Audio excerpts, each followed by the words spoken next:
system, you use your battery disconnect switch. This will turn on the Firefly. This gives you an opportunity to download the manual for the Firefly, or accept the opportunity to go into the next menus. If left alone long enough, you will get a message to activate the batteries.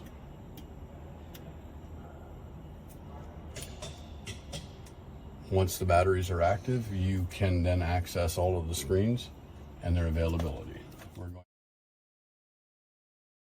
We're going to look at the lighting features. If you push and hold the button for lights on, the lights will come on full power.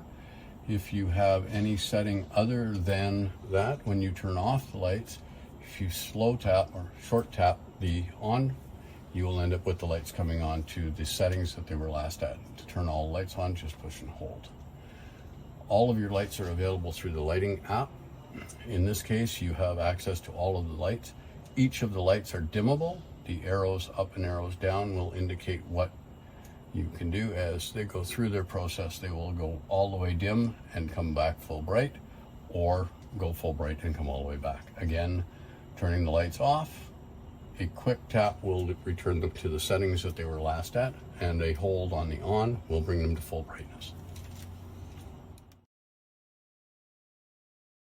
So this section of the screen gives you your outline of where your climate control system's at. Current temperature inside the van is 83 and the set point is at 73. If the system was turned on and you were using the air conditioner would be running at this point. To get into the settings and controls for the devices in your system, you would use this screen and the Vario Heat. You have to give it permission to use the gas as an alternative source of fuels. And then you can see that the light is turned green. If the furnace was lit, the flame would be on. Your control system is set here. So you have air conditioning, dehumidifier for your air conditioner. This is a Truma unit. And the high, medium, and low speeds for your fan. The correct setting for this, so that you don't have the furnace and the air conditioner coming on at the same time, are on auto for your fan speed, and then you would control whichever device you want by the setting of the temperature.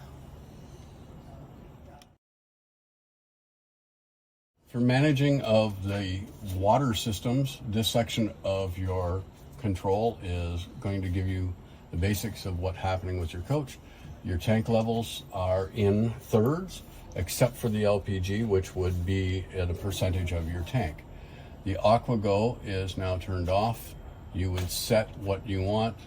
In the winter, you will use an antifreeze option. So if you suspect that it's going to drop below freezing, you can hit this button here, and the unit will monitor itself and kick in order to prevent freezing. You put it on Eco and save, and then the feature is lit up. The AquaGo is green. That tells you that your water system is going to produce hot water at 95 degrees Fahrenheit. The water pump, turn it on there and turn it off. The water pump is an on-demand water pump, which will shut off with pressure, so you don't have to turn it on and turn it off every time you want it. You turn it on when you get to your campsite, and you can turn it off when you're ready to leave. From the home screen, you can extend or retract the powered awning and the power sofa. The power sofa also has a remote button near the rear of the vehicle, which is attached to this. If you get a battery 1 disconnect warning, it's due to the battery in the remote control for the sofa. I'm going to turn the ignition of the vehicle on. It will show you that the awning cannot be extended, that there is an ignition interlock. The awning can be retracted during this time.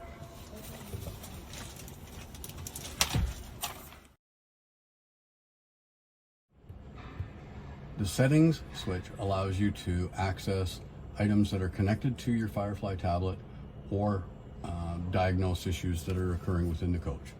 The mid-switch strength is the connectivity to any device that's attached within the coach. In this case, it would be your power sofa switch. That is how strong the signal is between the two units.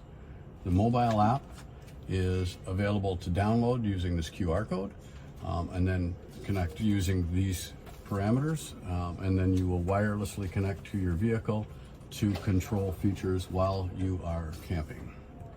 So the network diagnostics gives you an idea of what items in your coach are active. Green lights mean that they are on. Gray lights or blue lights indicate that there's an issue, and the darked out lights mean that there's no activity at that point. So you have your reset buttons here, which will send a pulse out to reset the lithium modules. In order to do this, you should have your engine running while you are asking that feature to operate. You can see any faults that are available to your coach. In this case, this coach is having an air conditioner installed, so the aircon is not connected at this time. You have a cleaning mode, which will blank the screen out for about 15 seconds, so you can wash it without sending everything into on and off modes. Auto dimming will allow you to choose to have the screen go dark after a couple of minutes or leave it on bright at all times. You can adjust the screen brightness by using the slide. Your 24-hour clock or 12-hour clock, depending on which one you like. The buzzer can be turned on and off, as I identified later. And your floor plan.